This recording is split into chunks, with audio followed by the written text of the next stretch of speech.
अपने यहाँ पर उपस्थित साथियों को मैं आईडी पर करो भैया, आईडी पर करो, भाई आईडी पर करो। आप लोगों से एक ही बात और निवेदन करना चाहता हूँ भैया, थोड़ी डाउन कर लो आईडी। कि जो सरकार चल रही है ये सरकार किसानों और गरीबों की सरकार नहीं है। अगर किसानों और गरीबों की सरकार होती तो अभी उनके बीच में खुशहाली के लिए कार्यक्रम बन रहे होते। हमारे गांव में रहने वाले लोग, किसान, गरीब और खासकर नौजवान, इतने बजट आ चुके हैं। इस सरकार के लगभग सभी बजट आ चुके हैं, केवल एक बजट बचा है जो आखिरी बजट आना है। पिछले 9 बजटों में अगर हम देखें तो हमारे किसानों के लिए कुछ नहीं सरकार कर पा रही है।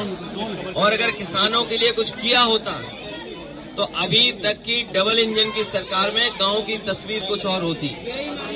यही सरकार जो खाद नहीं दे पा रही है, ये सरकार समय पर बीज उपलब्ध नहीं करा पा रही है, यही सरकार बीजेपी की कीटनाशक दवाइयां नहीं दे पा रही है। अगर हमारे किसानों का नुकसान हो रहा है तो उसकी भी सरकार भरपाई नहीं कर पा रही है। किसानों को जहां मेहनत करके अपनी फसल तैयार करने का मौका मिलता है, वहीं 2 सींग वाले भी परेशान कर रहे हैं। हर खेत की रखवाली करनी पड़ रही है और हमारे बड़े पैमाने पर बेरोजगारी है। 9 साल में इस सरकार ने नौजवानों को नौकरी रोजगार नहीं दिया। सोचिए आप, अगर नौजवान को नौकरी और रोजगार नहीं मिलेगा तो उनका भविष्य क्या है।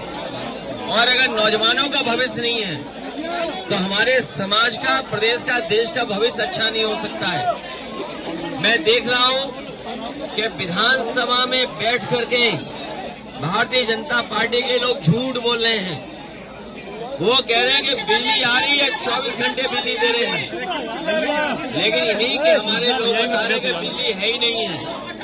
और अगर बिजली आ भी रही है तो जो समाजवादी सरकार में बिजली बन रही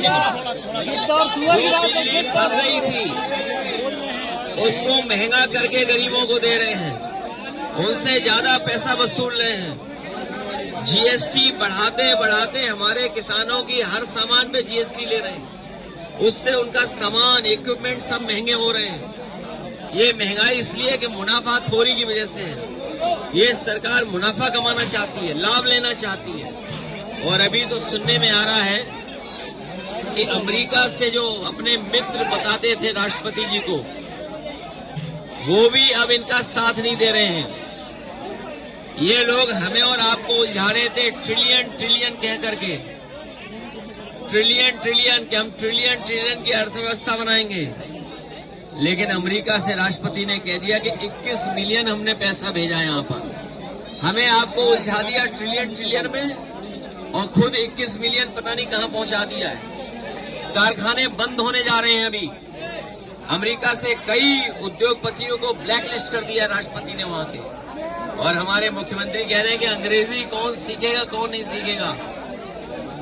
विदेश से कारोबार कर रहे हैं और अगर कारोबार करना है विदेश से तो अंग्रेजी आना पड़ेगा, सीखना पड़ेगा, जानना पड़ेगा। और महाकुंभ की जो व्यवस्था खराब की है उसके लिए जिम्मेदार मुख्यमंत्री खुद हैं, क्योंकि खुद ही वहां जाकर के बार बार निगरानी करते थे, निरीक्षण करते थे।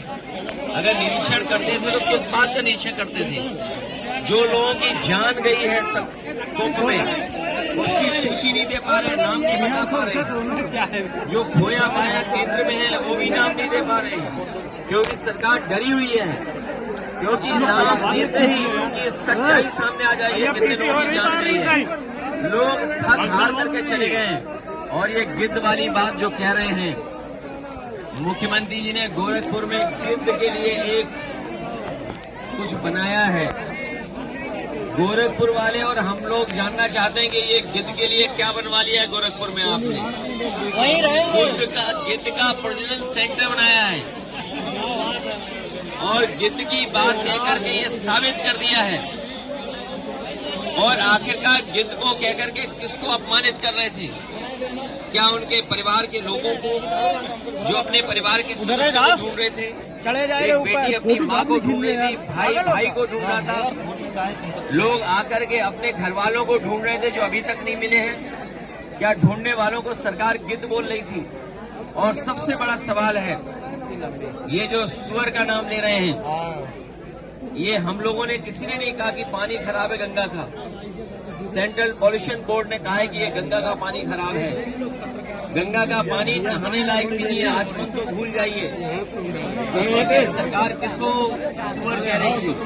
मुझे तो लगता है ये दिल्ली और लखनऊ के झगड़े में एक दूसरे को गाली दे रहे हैं। अगर उत्तर प्रदेश के बोर्ड कह रहा है, उत्तर प्रदेश का पॉल्यूशन बोर्ड कह रहा है कि पानी साफ है, और दिल्ली का पॉल्यूशन बोर्ड कह रहा है कि पानी खराब है, तो इसका मतलब है लखनऊ वाले दिल्ली वालों को सुअर कह रहे थे। ये जिम्मेदारी किसकी है? ये जिम्मेदारी दोनों सरकारों की थी। ये डबल इंजन नहीं, डबल ब्लंडर वाली सरकार है। इंजन टकरा रहे हैं, डब्बे टकरा रहे हैं, और जनता भी इंतजार कर रही है कि इस बार इसके बाद जब चुनाव होगा, सूखे पत्ते की तरह भारतीय जनता पार्टी का सफाया हो जाएगा। भाषा संसद में यूज हो रही है, सुअर और गिद्ध वाली भाषा क्या भगवा कपड़े पहनने से ही कोई योगी हो जाता है क्या? और हमारे भारत के लोग और खासकर गांव के लोग रामायण को जानते हैं, देखते हैं रामायण को। वो ये भी जानते हैं कि सीता माँ का अपहरण जब हुआ था तो रावण भी साधु के भेष में